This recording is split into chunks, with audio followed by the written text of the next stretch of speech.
Hello everyone, আসসালামু আলাইকুম। সবাইকে ঈদের শুভেচ্ছা জানিয়ে সবাইকে জানাই ঈদ মোবারক, ঈদ মোবারক, ঈদ মোবারক। আমার ব্লগটি দিতে একটু দেরি হয়ে গেল। আর আমি ঈদের দিনে বা চান ঈদের দিনে কি করেছি, কি খাওয়া দাওয়া করেছি, কোথায় কোথায় ঘুরেছি, সেটাই আজকে তোমাদের সঙ্গে এই ব্লগটি শেয়ার করব। সো চান ঈদের রাতে থেকে শুরু করে ঈদের দিন পর্যন্ত যা যা করি তা দেখার জন্য আমাদের সাথেই থাকো।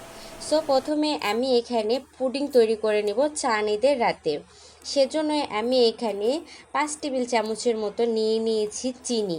আর চিনিটাতে দিয়ে দেব পানি।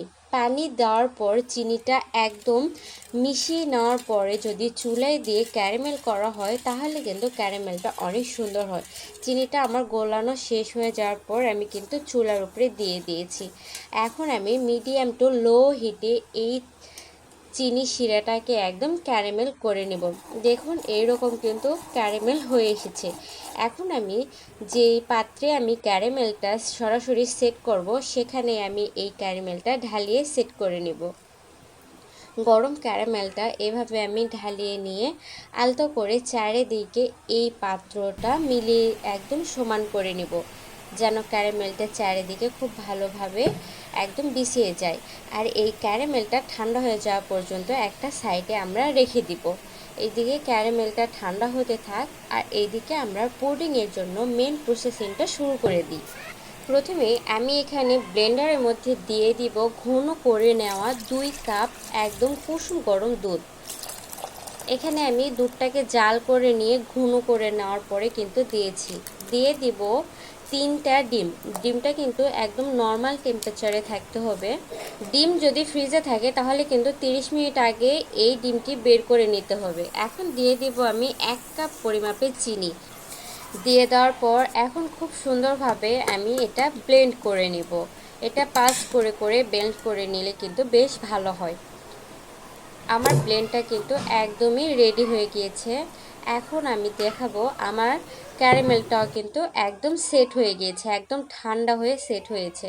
এখন আমি এই ক্যারামেলের উপরে একটা ছাঁকনি রেখে ছাঁকনিটার উপরে এই পুডিংয়ের মিশ্রণটা আমি ঢেলে দিব।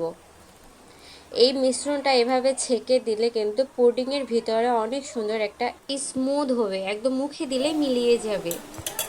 এখন আমি এই পাত্রটি সরাসরি মুখটা লেগে দিয়ে আমি এই পুডিংটি রাইস কুকারে তৈরি করে নিয়েছিলাম। এখন রাইস পাত্রে পানি দিয়ে পুডিংটি সরাসরি দিয়ে দিলাম। দিয়ে রাইস কুকারটি অন করে ঢাকনাটি ঢেকে দিয়ে এটা আমি 40 থেকে 50 মিনিটের মতো একদম অন করে জাল করে নেব। 40 থেকে 50 মিনিট পরেই কিন্তু একদম আমার পুডিংটি রেডি হয়ে গিয়েছে। এখন আমি পাত্র থেকে খুব সাবধানভাবে এই পুডিংটি বের করে নিচ্ছি। তোমরা যে কেউ চাইলে কিন্তু এই সেমভাবে এই পুডিংটি তোমরা বানাতে পারবে। দেখে বুঝতে পারছো তোমরা কত সুন্দর এই পুডিংটি রেডি হয়ে গিয়েছে। এখন আমি পুডিংটি একদম ঠান্ডা করার জন্য নর্মাল ফ্রিজে রেখে দিয়েছিলাম। একদম ঠান্ডা হয়ে যাওয়ার পর এখন আমি একটা ছুরি দিয়ে পুডিংয়ের চারিপাশে আলতো করে কেটে নিব। আলতোভাবে কেটে নেওয়া হয়ে গিয়েছে। এখন আমি একটা প্লেটে পরিবেশন করে তোমাদেরকে দেখাচ্ছি। দেখো কত সুন্দর হয়েছে এই পুডিংটি। রাইস কুকারে বা পাতিলে যেভাবে করো না কেন, এইভাবে যদি সেম প্রসেসিংয়ে তোমরা করো ঠিক এইভাবে কিন্তু এই পুডিংটি রেডি হয়ে গেল। ব্যাস আমার ঈদের ডেজার্ট কিন্তু একদমই রেডি। এখন আমি বানাবো ঈদের জন্য চাটনি। ঈদের দিন খাবারের পর কিন্তু একটু চাটনি বা আচার কিংবা মিষ্টি মুখ থাকলে কিন্তু বেশ মজা হয়। তাই আমি মিষ্টি তো বানিয়ে নিলাম পুডিং, এখন আমি বানাবো টমেটোর চাটনি। এই জন্যই আমি এখানে নিয়েছি হাফ কেজির মতো টমেটো খুব সুন্দরভাবে ধুয়ে পরিষ্কার করে নেওয়ার পর আমি একটা ছুরি দিয়ে এইভাবে ছোট ছোট কুচি করে কেটে নিচ্ছি। এভাবে ছোট ছোট করে কুচি করে নিলে কিন্তু খুব সুন্দরভাবে তাড়াতাড়ি সেদ্ধ হয়ে যাবে এই টমেটো। তারপর আমি এখানে নিয়েছি খেজুর 5-7টির মতো। খেজুর আমি এইভাবে চিকন করে স্লাইস করে কেটে নিচ্ছি। তোমরা এখানে চাইলে কিন্তু যে কোনো খেজুরই ব্যবহার করতে পারবে, আর খেজুরটা দিলে কিন্তু ভীষণ মজার হয়। আমি এখানে নিয়েছি আমসত্ত্ব কিন্তু এই আচারটাতে বা টকটাতে কিন্তু অবশ্যই দিতেই হবে। আমি আমসত্ত্বটাকে এইভাবে চিকন করে কেটে নিয়েছি। নিয়ে নিব 1 টেবিল চামচের মতো কিশমিশ এবং 1 টেবিল চামচের মতো কাজু বাদাম। ব্যাস প্রসেসিং শেষ। এখন আমি রান্নাতে চলে এসেছি। দিয়ে দিয়েছি 3 টেবিল চামচের মতো সরিষার তেল। তারপরে দিয়ে দিয়েছি আমি 2টো শুকনো মরিচ। শুকনো মরিচ একটু ফোড়ন আসার পরে দিয়ে দিলাম 1 চামচের মতো একদম 5 ফোড়ন, ডালের মশলা যেটা আছে সেটা। তোমরা এটা দিয়েই করার চেষ্টা করবে, অনেক মজার হয়। এখন আমি এটা হালকা কিছুক্ষণ একটু ফোড়ন করে নিয়ে যখন ফ্লেভারটা ভালোভাবে চলে আসবে তখন আমি এর মধ্যে একদম দিয়ে দিচ্ছি কেটে নেওয়া টমেটো। চুলার আঁচটা কিন্তু মিডিয়ামে থাকবে। দিয়ে এখন ভালোভাবে হালকা করে নেড়ে নিচ্ছি। নাড়াচাড়া যখন হয়ে যাবে তখন আমি এখানে দিয়ে দিব 1 চামচ লবণ। দিয়ে আবারও ভালোভাবে নাড়াচাড়া করে মিশিয়ে নিব। এই সেম প্রসেসে করলে কিন্তু টেস্টটা বেশি আসবে। তারপরে দিয়ে দিব আমি হলুদ 1/2 চামচের মতো। দিয়ে আবারও আমি নাড়াচাড়া করে রেখে দিব। ঢাকনা দিয়ে ঢেকে দেব একদম টমেটোটা নরম সফট এবং সেদ্ধ হয়ে যাওয়া পর্যন্ত। ব্যাস টমেটো কিন্তু অনেক সুন্দর নরম হয়ে এসেছে। নরম হয়ে যাওয়ার পর এই হাতাটা দিয়ে হালকা করে একটু এভাবে চ্যাপ চ্যাপ করে দিলে কিন্তু টমেটো একদম গলিয়ে যাবে। আর টমেটো গলিয়ে যাওয়ার পর এখানে আমি দিয়ে দিব প্রথমে কাজু বাদাম। কাজু বাদামটি দেওয়ার পর এখানে আমি দিয়ে দিব চিনি। এখানে আমি 1/2 কাপের একটু বেশি চিনিটা নিয়েছি। টমেটো কেমন টক তা দেখে কিন্তু এই চিনিটা দিলেই বেশ ভালো হবে। টমেটোর টকটা দেখে এই চিনিটা দিতে হবে। ব্যাস মিশানো হয়ে গেছে। দেখুন চিনি থেকে কিন্তু অনেক পানি বের হয়েছে। আমি কিন্তু এখানে কোনো পানি ব্যবহার করিনি। এই পানিটা ব্যবহার না করার কারণে এই সসটি বা টকটি কিন্তু অনেক দিন পর্যন্ত ভালো থাকে। দিয়ে দিয়েছি আমি কিশমিশ, খেজুর আর দিয়ে দিব আমি আমসত্ত্ব। দিয়ে আমি আবারও হালকা করে নাড়িয়ে ছেড়ে নিব। এখন জাস্ট 2-3 মিনিট নাড়াচাড়া করার পরে কিন্তু আমাদের চাটনিটা একদমই রেডি হয়ে যাবে। শেষ পাতে যদি এই চাটনি থাকে তাহলে কিন্তু ভীষণ মজার হয়। তোমরা যে কেউ চাইলে এই চাটনিটি যে কোনো কিছু দিয়ে খেতে পারো। পাঁপড়, পরোটা কিংবা বিরিয়ানি, খিচুড়ি যে কোনো কিছুর সাথে কিন্তু খাওয়া যায়। ব্যাস আমার চাটনি একদম রেডি হয়ে গেল। এখন তো চানিদের সব রান্না বান্না শেষ করে আমি দিতে বসেছি মেহেদি। যাই হোক তেমন একটা মেহেদি দিতে পারি না, তারপরেও ঈদের দিন বলে কথা একটু তো মেহেদি দিতে হবে। চেষ্টা করে এই তো আমার সুন্দর হাতে মেহেদিটা দিয়ে নিয়েছি। কেমন হয়েছে তোমরা চাইলে কমেন্টে জানাতে পারো। এখন আবারও ঈদের দিন সকালে এখন আমি রান্না করব রোস্ট। এটা কিন্তু আমি ঈদের দিন সকালে রান্না করেছি। এখন রোস্টের জন্য প্রসেসিংয়ের জন্য আমি এখানে নিয়ে নিচ্ছি 3-4 চামচ টক দই, 1 টেবিল চামচ লাল মরিচের গুঁড়া, তারপর দিয়ে দিচ্ছি 1/2 চামচ ধনিয়া গুঁড়া, দিয়ে দিব 1/2 চামচ ভাজা জিরা গুঁড়া, দিয়ে দিচ্ছি 1/2 চামচের একটু কম গরম মশলা গুঁড়া, গোলমরিচের গুঁড়া 1/2 চামচ, আদা ও রসুন বাটা দিয়ে দিব 2 টেবিল চামচের মতো। এখন আমি দিয়ে দিচ্ছি হালকা করে একটু সয়াবিন তেল। দিয়ে হাত দিয়ে খুব ভালোভাবে মশলাটা মিশিয়ে নিব। এটা কিন্তু ইউনিক একটা মশলা রেডি হয়ে গেল। এই আস্ত মুরগির রোস্টটি কিন্তু অনেকভাবেই রান্না করা যায়, কিন্তু এইভাবে রান্না করে খেলে তোমরা বুঝতে পারবে এই রোস্টটি কতটা মজার হয়ে থাকে। ব্যাস আমি এখন এই রোস্টটি কিন্তু খুব ভালোভাবে মেরিনেট করে নিচ্ছি। দিয়ে দিচ্ছি লবণ 1 চামচের মতো। দিয়ে আমি আবারও এই রোস্টটি ভালোভাবে মেখে নেব। খুব ভালোভাবে মেরিনেশন কিন্তু একদম রেডি। এখন আমি সুতুলি দিয়ে পাটি খুব ভালোভাবে বেঁধে রেখে দিব এই মেরিনেটের জন্য মুরগিটি প্রায় 1 ঘন্টার মতো। তোমাদের যদি হাতে সময় না থাকে 30 মিনিটও কিন্তু মেখে রেখে দিতে পারো। এখন আমি 30 মিনিট বা 1 ঘন্টা পর রোস্টের জন্য একটা মশলা রেডি করে নিচ্ছি। এর জন্য আমি এখানে আস্ত পেঁয়াজ নিয়েছি, 4টা কাঁচা মরিচ এবং 5-6টির মতো কাজু বাদাম, 4-5টির মতো একটু কাঠবাদাম দিয়ে ভালোভাবে ব্লেন্ড করে নিয়েছি। আর এখন আমি পেঁয়াজ বেরেস্তাটা করে নেব। এই জন্য গরম তেলের মধ্যে পেঁয়াজটা দিয়ে খুব ভালোভাবে কিন্তু এই পেঁয়াজ বেরেস্তাটি করে নেব। পেঁয়াজ বেরেস্তার যে নিয়মটা সেটা হলো প্রথমে হাই হিটে এই পেঁয়াজটা ভেজে নিতে হবে। যখন পেঁয়াজটা হালকা এখন ব্রাউন কালার চলে এসেছে তখন মিডিয়াম টু লো হিটে এই পেঁয়াজটি ব্রাউন কালার করে নিতে হবে। ব্যাস, পেঁয়াজের বেরেস্তা কিন্তু একদমই রেডি। আর অন্য পাত্রে আমি পেঁয়াজ বেরেস্তা যে তেলটি আছে সরাসরি সেই তেলটা আমি দিয়ে দিব। দিয়ে দেওয়ার পর মুরগিটা আমি খুব ভালোভাবে ভেজে নিব।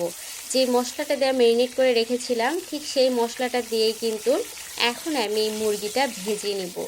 এই মশলা ম্যারিনেটের কারণে কিন্তু এই মুরগির ভিতরে এত সুন্দর একটা ফ্লেভার নিয়ে আসবে, সেটা কিন্তু খাওয়ার সময় জোস একটা বাইট দিবে। এপাশ ওপাশ করে আমি মুরগিটা ভেজে নিচ্ছি। চুলার আঁচটা কিন্তু মিডিয়াম হাই হিটেই আছে। ব্যাস, আমার মুরগিটা কিন্তু একদমই ভেজে নেওয়া হয়ে গেছে। আর হ্যাঁ, আর একটি কথা, আমি এখানে কিন্তু পাকিস্তানি সোনালি মুরগিটা নিয়েছি। তোমরা চাইলে কিন্তু এখানে পোল্ডার কিংবা ফার্মি যে মুরগিটা চাও সেটাই নিতে পারো। তারপর আমি এখানে দারচিনি আর সবুজ এলাচটা দেওয়ার পর যে মশলাটা ব্লেন্ড করে রেখেছিলাম সরাসরি সেই মশলাটি দিয়ে দিলাম। দিয়ে এখন এই মশলাটি কষাতে থাকবো। কষানোর পরে এখানে দিয়ে দিচ্ছি আমি 2 চামচ আদা বাটা ও রসুন বাটা, 1 টেবিল চামচের মতো দিয়ে দিয়েছি টক দই, আর যে মশলাটা ম্যারিনেট করে রেখেছিলাম মুরগির সঙ্গে সেই মশলাটুকু দিয়ে দিলাম। তারপর দিয়ে দিব আমি এখানে পরিমাপ মতো লবণ। তারপর দিয়ে দিচ্ছি 1/2 চামচ ধনিয়া গুঁড়া, 1/2 চামচ গরম মশলা গুঁড়া ও ভাজা জিরা গুঁড়া, 1 চামচ লাল মরিচের গুঁড়া দিয়ে এই মশলাটা খুব সুন্দরভাবে কষিয়ে নিব। এই মশলাটা খুব সুন্দরভাবে কষানো হয়ে গিয়েছে এবং ভাজা ভাজা কিন্তু হয়ে এসেছে। এই পর্যায়ে হালকা একটু পানি দিয়ে আমি ভাজা মুরগিটা দিয়ে কিন্তু কষাতে থাকব। পানি দেওয়ার কারণ এটাই যেন মুরগির সঙ্গে মশলাটা যেন পুড়ে না লেগে যায়। এজন্য আমি পানি দিয়ে এই মশলার সঙ্গে মুরগিটা বেশ কিছুক্ষণ কষিয়ে নিব। খুব ভালোভাবে কিন্তু কষাতে হবে। এই রোস্টে এটাই একটা কিন্তু মেন কারণ। এই পর্যায়ে মিডিয়াম আছে কিন্তু এই মাংসটা যত কষাতে থাকবে ততই কিন্তু স্বাদ হবে। এই পর্যায়ে আমি দিয়ে দিয়েছি 1 টেবিল চামচের মতো টমেটো সস। তোমরা চাইলে আগেও দিতে পারো কিংবা এখনও দিতে পারো, আমি একটু ভুলে গিয়েছিলাম এই জন্যই এখন দিয়ে দিলাম, কিন্তু স্বাদের কিন্তু কোনো হেরফের হবে না। ব্যাস, আমার কিন্তু খুব সুন্দরভাবে কষানো আর ভাজানো হয়ে গিয়েছে। এখন আমি দিয়ে দিয়েছি একদম নর্মাল পানি, দিয়ে মাংসটা হালকা করে নাড়িয়ে চাড়িয়ে মাংসটা সিদ্ধ হয়ে আসা পর্যন্ত অপেক্ষা করব। ব্যাস, মাংসটি কিন্তু একদম সেদ্ধ হয়ে গিয়েছে। এখন আমি হালকা করে নাড়িয়ে চাড়িয়ে দেওয়ার পর এখানে আমি দিয়ে দিব ফ্লেভারের জন্য কাঁচা মরিচ দিয়ে হালকা করে আবারও নাড়িয়ে চাড়িয়ে মিশিয়ে দিব। এই রান্নাটা কিন্তু একটু প্রসেসিংয়ে করে কিন্তু করতে হবে, তাহলে কিন্তু অনেক টেস্ট আর স্বাদ আসবে। এপাশ ওপাশ করে উল্টে পাল্টে রান্নাটি করতে হবে। দিয়ে দিলাম আমি পেঁয়াজের বেরেস্তা দিয়ে একদম ঢাকনা দিয়ে ঢেকে দিলাম 5 মিনিটের জন্য। ব্যাস, 5 মিনিট পর কিন্তু আমাদের রোস্টটা একদমই রেডি। তেলটা উপরে উঠে এসেছে আর মাংসটাও কিন্তু একদমই সেদ্ধ হয়ে গিয়েছে। আমাদের রেডি হয়ে গেল ঈদ স্পেশাল মুরগির রোস্ট। এখন আমরা রান্না করব গরুর মাংস। প্রথমে আমি এখানে নিয়েছি 1 কেজির মতো গরুর মাংস, হাড় চর্বি সব সহকারে। আমি কিন্তু হাতে মাখানো এই গরুর মাংসটি করব। তারপর আমি এখানে দিয়ে দিব 1 কাপের মতো মোটা করে কেটে নেওয়া পেঁয়াজ কুচি, দিয়ে দিচ্ছি শুকনা মরিচ,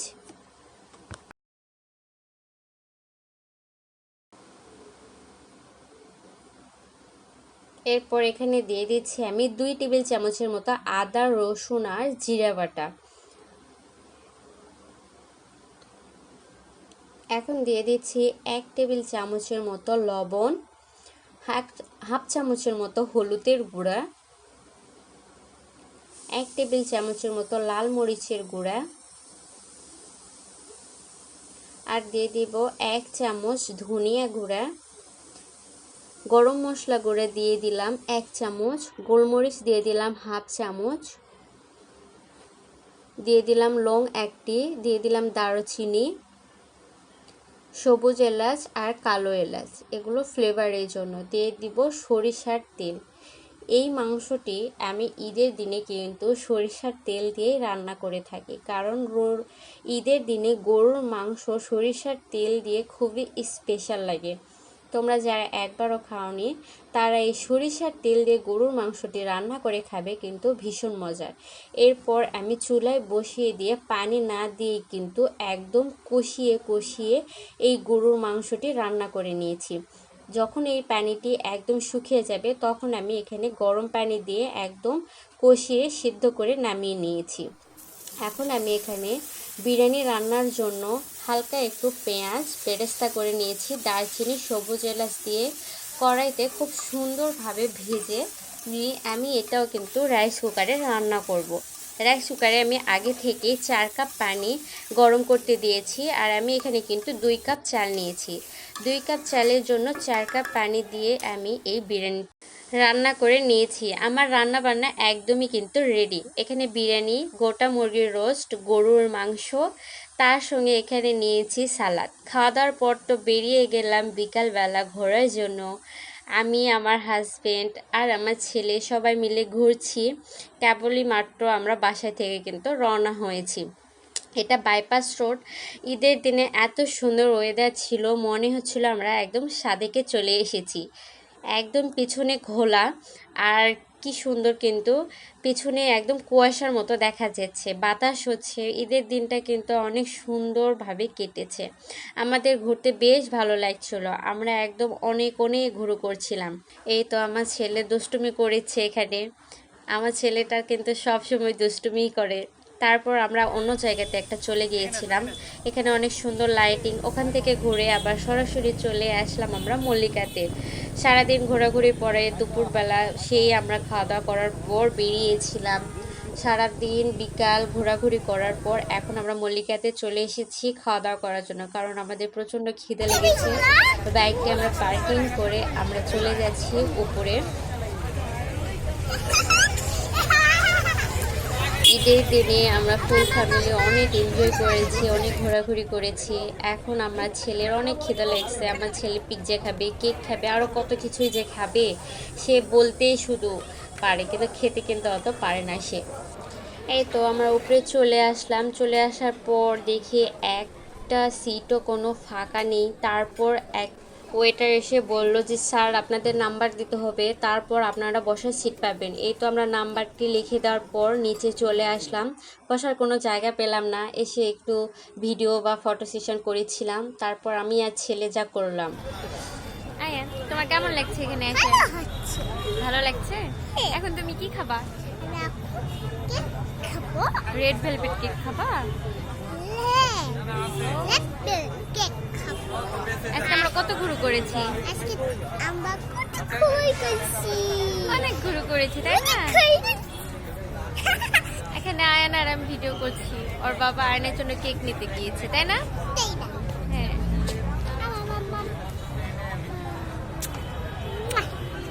বাচ্চা আচ্ছা পরে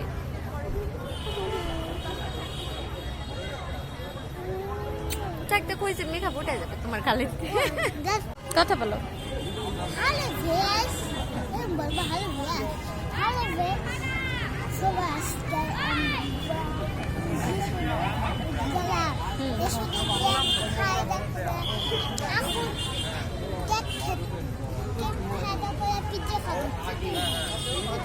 এইদিকে কথা বলো।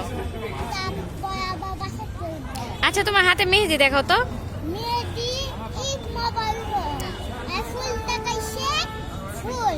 তুমি আজকে কতটা হ্যাপি?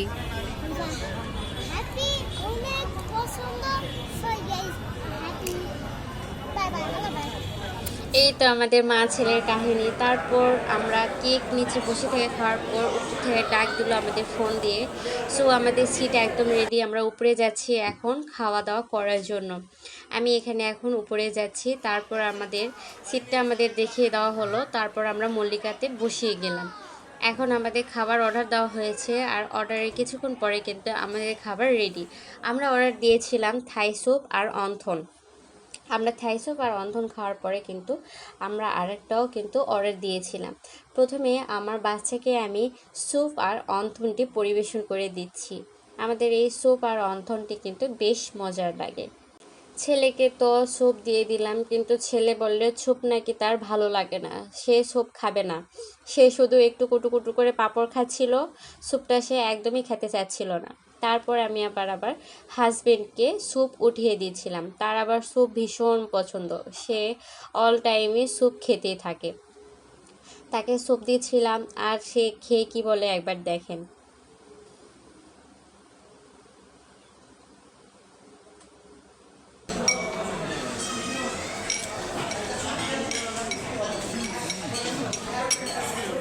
সেই তার খুব নিলাম আমি এখন খাচ্ছিলাম। আমার বর যে এখানে ফোনটা রেখে দিয়ে আমার ভিডিওটি করতেছে, আমি কিন্তু একবারও খেয়ালও করিনি বা আমি দেখিও নি। একদম পরে যে দেখতেছি আমার ভিডিও করতেছে, জাস্ট ফান। তারপর আমার বাবুর জন্য পিৎজা অর্ডার দেওয়া হয়েছে, সে পিৎজা খাবে। পিজ্জা আয়ান পিজ্জা, ওয়াও আয়ানের কি পিজ্জা, ওয়াও। সো ভিউয়ার, সবাইকে ঈদ মোবারক আবারও জানিয়ে আজকের ব্লগটি এখানেই শেষ করছি। আমাদের খাওয়া দাওয়া শেষ, সো আমরা এখন বাসায় চলে যাব। তাই আজকে আপনাদের কাছেও আমরা এই ব্লগটি শেষ করে দিচ্ছি। আমাদের জন্য দোয়া রাখবেন, সবাই ভালো থাকবেন। আল্লাহ হাফেজ সবাইকে। আজকে বাই বাইতে দুধা কিনা বাবা বাই বাই বাই বাই, আল্লাহ হাফেজ। আমাদের পুরো ভিডিওটি দেখার জন্য সবাইকে জানাই অসংখ্য অসংখ্য ধন্যবাদ। আল্লাহ হাফিজ।